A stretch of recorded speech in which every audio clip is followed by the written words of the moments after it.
My name's Melly, and I guess you could say my life turned upside down when I met Alex.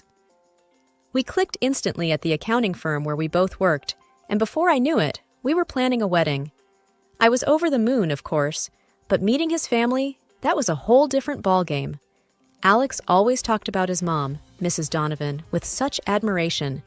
So, the day we were supposed to meet her for dinner, I was a bundle of nerves, smoothing down my simple blue dress and double-checking my reflection for the umpteenth time. "Relax, Melly. She's going to love you," Alex assured me as we drove to his childhood home. But the moment we walked through the door, Mrs. Donovan's eyes narrowed as she looked me up and down. "Well, you're certainly slender, aren't you?"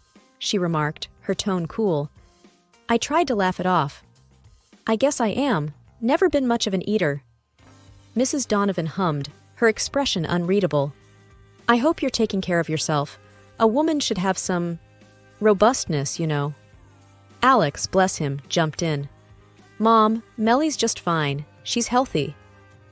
Dinner was an uncomfortable affair. Mrs. Donovan's eyes were constantly on me, making me squirm every time I took a bite. I could feel her judging my every move. The worst part came when I excused myself to the restroom. As I passed the living room, I overheard Mrs. Donovan whispering to her sister, "She looks sickly. How will she bear Alex's healthy children?" I felt like I'd been punched in the gut. The rest of the evening was a blur.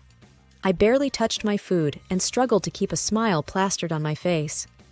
On the drive back, I was quiet, the words echoing in my mind. Alex noticed. "Hey, you okay? You've been quiet since dinner." I sighed. "It's nothing.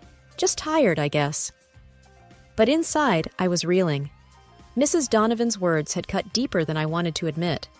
I wondered if this was just the beginning of a long road of judgment and disapproval.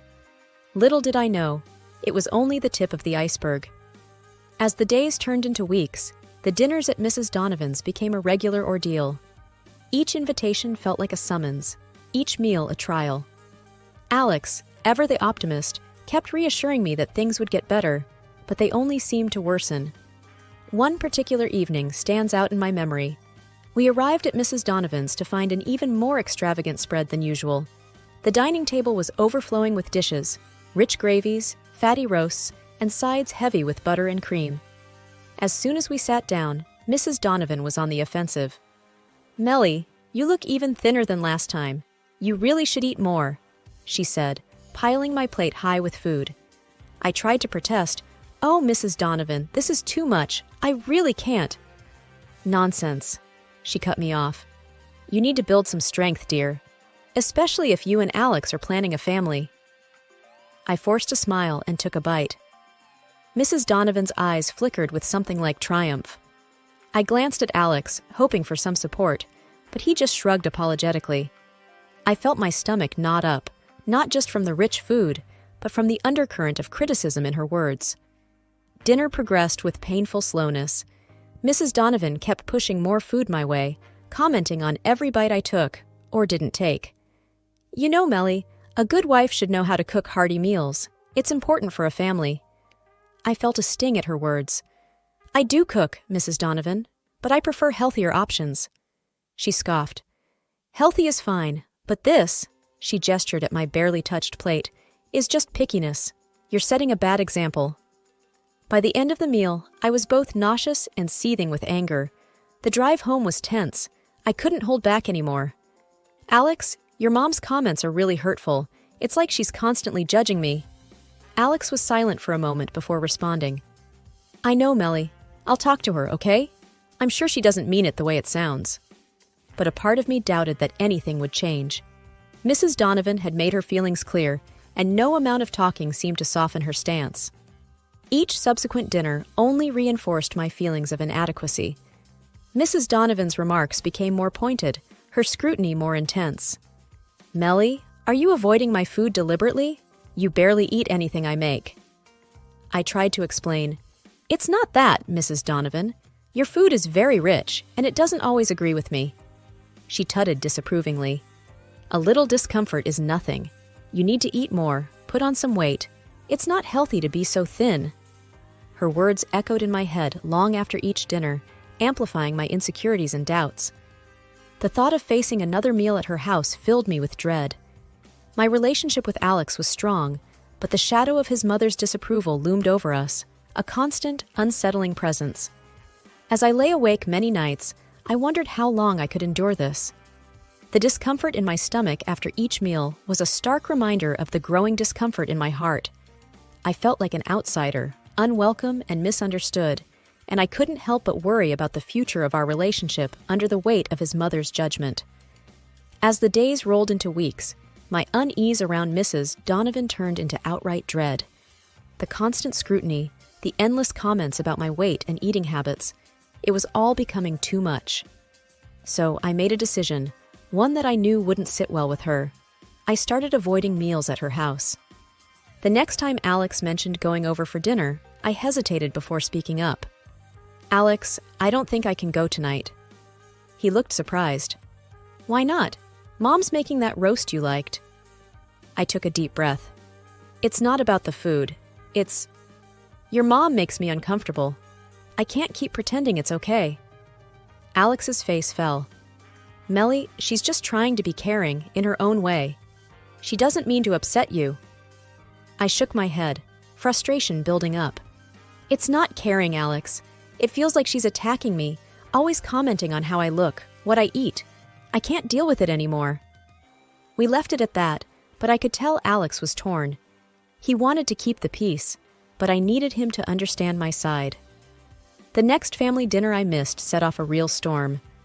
Mrs. Donovan called me the next day, her voice icy.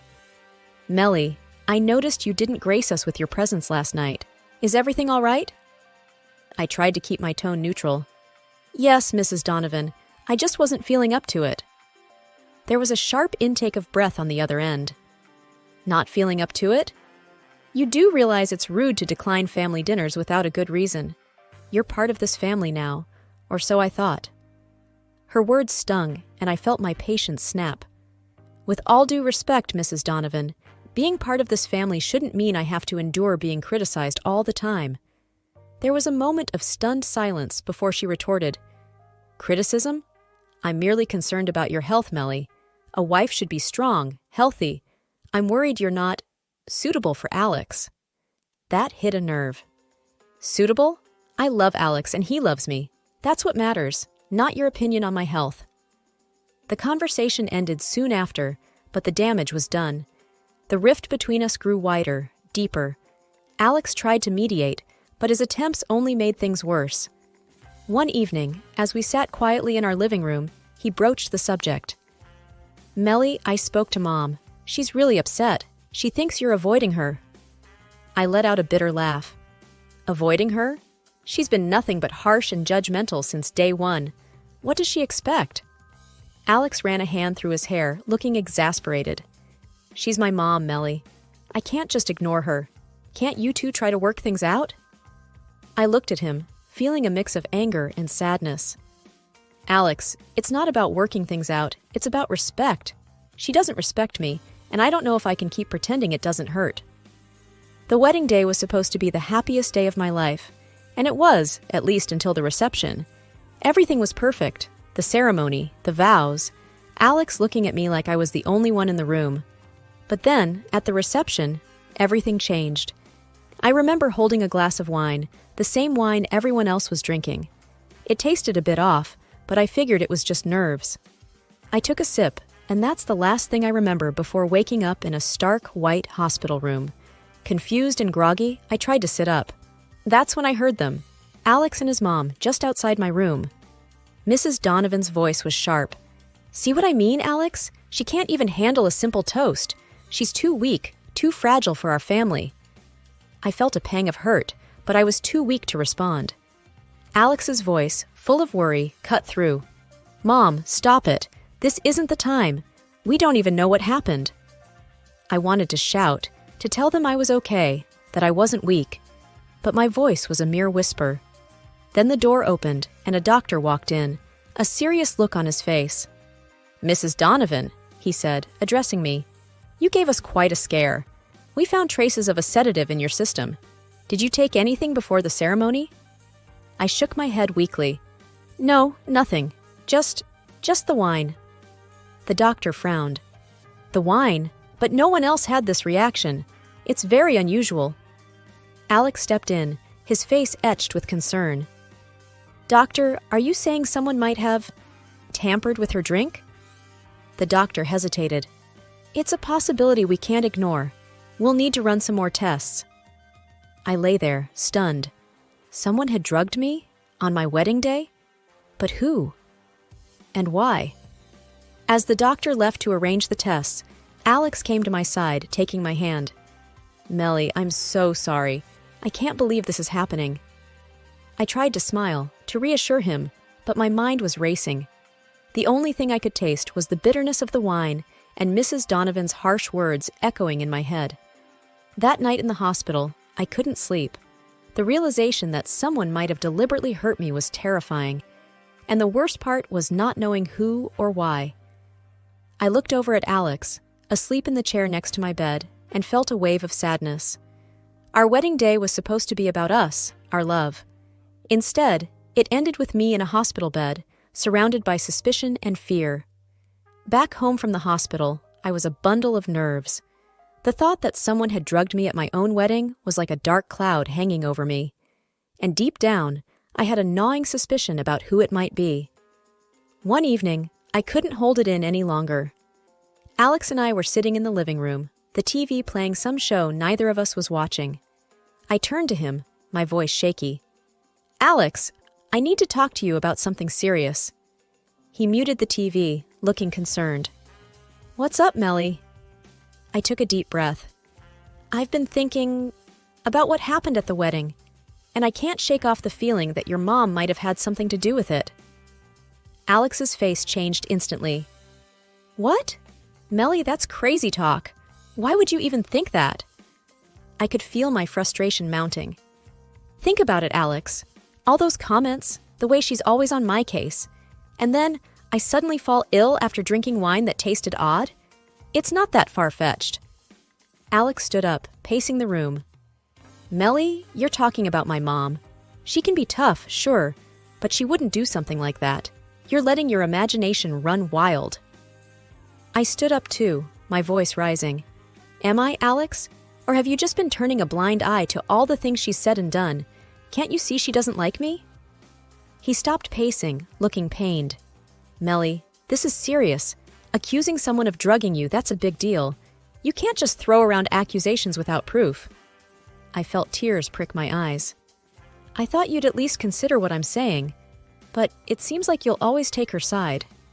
Alex sighed, running a hand through his hair. It's not about taking sides, Melly. It's about being rational. We can't accuse people based on a hunch. I felt a mix of anger and disappointment. So, what am I supposed to do? Just forget it happened? He came over, trying to put his arm around me, but I stepped back. We need to think this through, Melly. Maybe talk to the police again, see if they found anything new. I nodded, though I felt far from convinced. Fine, we'll talk to them. But Alex, if it turns out I'm right, I don't know what I'll do. That night, I lay awake, staring at the ceiling. My mind kept going back to Mrs. Donovan, her words, her looks. The doubt and fear were like a poison, and I knew I had to find the truth, no matter how painful it might be. A couple of weeks after the hospital incident, we were invited to another family gathering at Mrs. Donovan's house. I was hesitant to go, but Alex insisted it would be good for us to show a united front. As we walked into Mrs. Donovan's house, the atmosphere was tense. I could feel eyes on me, whispering under their breath. Mrs. Donovan greeted us with a smile. Melly, dear, so glad you could make it, she said, her voice dripping with something that didn't quite sound like sincerity. I forced a smile back. Thank you for having us, Mrs. Donovan. Dinner was served, and I noticed Mrs. Donovan made a point of bringing me a separate dish. I made this especially for you, Melly, considering your delicate condition. Her emphasis on delicate didn't go unnoticed. I eyed the dish warily. It looked normal, but after the wedding, I couldn't be sure. Alex, oblivious to my discomfort, started eating his meal. I pushed the food around my plate, my appetite gone. Mrs. Donovan watched me, a hint of a smirk on her face. Not hungry, Melly? I made it just for you. I looked up, meeting her gaze. I'm just not feeling all that well, Mrs. Donovan, but thank you. The room was filled with murmurs and side glances.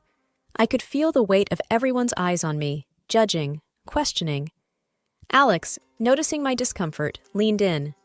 You okay? I nodded, but my mind was racing. What if she had done something to the food again? I couldn't take any chances. I whispered to Alex, Can we switch plates? I'm not comfortable eating this. He looked confused, but obliged, swapping our plates.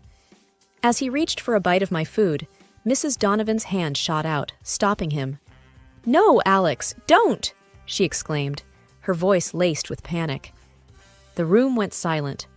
Everyone's eyes were now on her. Alex looked up, startled. Mom? What's wrong? Mrs. Donovan's face had lost all color. She stammered, looking for an excuse. It's just... That dish is specially made for Melly. It's not to everyone's taste. I stared at her, my suspicions growing stronger. Why not, Mrs. Donovan? What's in it that's so special? She fumbled for words, her usual composure slipping away. It's just a special recipe. The tension in the room was palpable. Alex looked between his mother and me, confusion turning to realization. Mom, what did you do? Mrs. Donovan was silent, her eyes darting around the room. I knew then, without a doubt, that my suspicions were right. There was something in that food, something she didn't want Alex to eat. The room was heavy with tension following the incident with the plates. I could feel everyone's eyes on us, on Mrs. Donovan, who looked like she was caught in a trap. Alex, his face a mix of anger and disbelief, turned to his mother. Mom, what's going on? Why did you freak out about me eating Melly's food? Mrs. Donovan was fumbling for words, her usual poise nowhere to be seen. It's nothing, just... It was made for Melly, not for you. I couldn't hold back anymore. That's not good enough, Mrs. Donovan. You've been against me from the start. What did you put in my food? The room erupted into murmurs. Mrs. Donovan's eyes darted around, looking for an escape. I didn't put anything in your food, Melly. This is ridiculous. I stood up, my hands trembling. It's not ridiculous. Ever since I started coming to these dinners, I felt sick. And then the wedding. Someone drugged my drink, and now this? It's too much of a coincidence. Alex stood up too, his voice firm. Mom, if you did something to Melly's food, you need to tell us now. This is serious. Mrs. Donovan's face crumpled. I just wanted to protect you, Alex. She's not right for you. She's weak, sickly. I felt a surge of anger. Protect him? By making me sick? By drugging me? The guests were now openly staring, the air thick with accusation and shock. Alex's uncle, who had been silent until now, spoke up. This is a serious accusation, Melly. Do you have any proof? I pointed to my plate. I'm calling the police, and they will give the food prepared by Mrs. Donovan for examination. And then Mrs. Donovan burst into tears. I just wanted the best for my son. I thought if she was out of the picture, he'd find someone better, someone healthier. The confession hung in the air, heavy and damning. Alex looked at his mother, his expression one of utter betrayal. You did this to Melly? My wife? I felt a mix of relief and despair. Relief that the truth was out, but despair at the cost. My relationship with Alex, our place in his family, everything was in shambles. The rest of the evening was a haze. There were arguments, people taking sides, some in disbelief, others in anger. Alex and I left early, the weight of what had happened bearing down on us. As we drove home, neither of us spoke. The silence was oppressive, filled with unasked questions and unspoken fears. What did this mean for us? For our future? The woman who was supposed to be my family had betrayed me in the worst way, and the fallout was something neither Alex nor I were prepared to handle. That night, as I lay in bed, the events of the evening replayed in my mind. Mrs. Donovan's confession, the look of shock on Alex's face, the whispers of the guests. The confrontation had brought the truth to light, but it had also opened a wound that I wasn't sure could ever fully heal. One evening, as Alex and I sat together, the silence between us felt particularly profound. Breaking the stillness, I turned to Alex. "We need to talk about what's next, about the police." He looked at me, his expression solemn yet supportive. "I've been thinking about that too. It's your decision, Melly. I'll back you up, whatever you choose." I mulled over the thought, feeling the weight of the decision on my shoulders. It's just, going to the police feels like opening a Pandora's box. It's not just about exposing what happened, it's about airing family issues in public. He nodded understandingly. "I know it's hard, but remember, you're the one who's been wronged. If you want to pursue this legally, I'm with you." After a pause, I let out a deep breath. "No, I don't think I want to go down that road, but there's something else I've decided." I hesitated, gathering my courage. "I can't see your mother again, Alex. After everything, I can't." Alex's reaction was quiet, contemplative. "I understand. And honestly, I feel the same. After what she did, I can't just carry on as if nothing's happened. I won't see her either." His words were a relief, a validation of my feelings. "It's going to be hard, Alex. She's your mother." He squeezed my hand, firm and reassuring. "I know, but what she did, it's unforgivable. Our relationship, our marriage, comes first." In the days that followed, we both stood by our decision. It was a difficult period, adjusting to this new reality where Mrs. Donovan was no longer a part of our lives. There were moments of doubt, of questioning whether we were too harsh, but we supported each other through them. We started focusing more on ourselves, on rebuilding and strengthening our bond. We made plans for the future, small things to look forward to, like weekend getaways and quiet evenings together. As we moved forward, I realized that this ordeal, as painful as it was, had brought us closer. We had faced a challenge together, one that tested the very foundation of our relationship and had come out stronger.